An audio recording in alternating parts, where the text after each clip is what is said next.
So we've got really thick weed problems at the minute, pretty much everywhere. And rather than just not fish, me and my mate Jamie's come out and we're just trying a few different things just to try to figure out ways that we can still catch fish in this. If you have a look, it's really thick.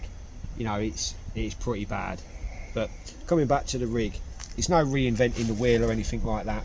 All it is a drop shot rig, but we've used an EWG instead of like a normal drop shot hook, rigged it weedless, and to punch through the actual duckweed we've just put 2 tungsten weights on rather than 1, and you might have to experiment a little bit just to get heavy enough that it basically punches through and drags your lure down. So what we're doing is, when you do come up with something like this where you have got to punch through, when you cast out,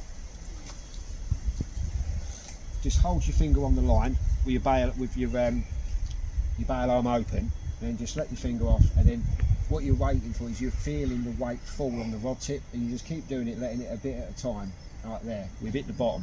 Once you've done that, re-engage your reel, wind up just so you've got a little bit of tension in your line, and give it a really hard shake. Now any weed that you've picked up on your lure as it's falling through the water, you want to shake that off straight away, and then it's a case of just normal, very static drop shot fishing. Give it a couple of shakes. You want to be shaking the slack, so all you're getting is your lure just sort of coming off the bottom a little bit. You don't really want to be moving the weight, and just feeling for the bites. The bites are going to feel the same. The one thing you can't do when it's this thick is bring the lure back towards you. So it is, tried that spot, you've not had a bite, so we'll reel in, and if you have a look when that's come in, we've got no weed on the actual lure itself. A little bit on the weights, but you're always going to get that, that's irrelevant. But the actual part that you're relying on fishing for you, that's weed free. So again, we've cast there's nothing there. We've already caught a few fish from here and that, so I'm not expecting, I think we've done the spot basically. But again, you see the weight is in the water, you can see the actual lure itself is not in the water, so if we let that go, we keep shaking it, you'll watch that lure will disappear, because the drop shot weight will pull that through. You just start to see it disappear now. Just keep shaking it,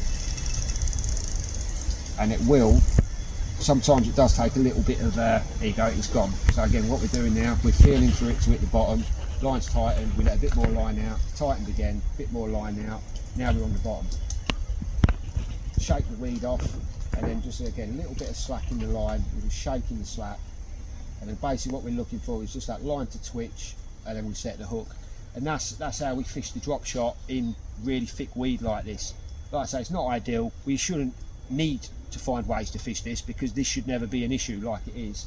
But unfortunately, with the amount of issues that we are having, whether it's pollution, stuff going in the rivers off the land, whatever it is that's causing this, I don't want to waste 6 months of my season not fishing. So you have to just think outside the box a little bit and try to come up with ways to carry on fishing. But if you are struggling with weed, try this, give it a go, and drop it in the comments if you catch on it. Cheers.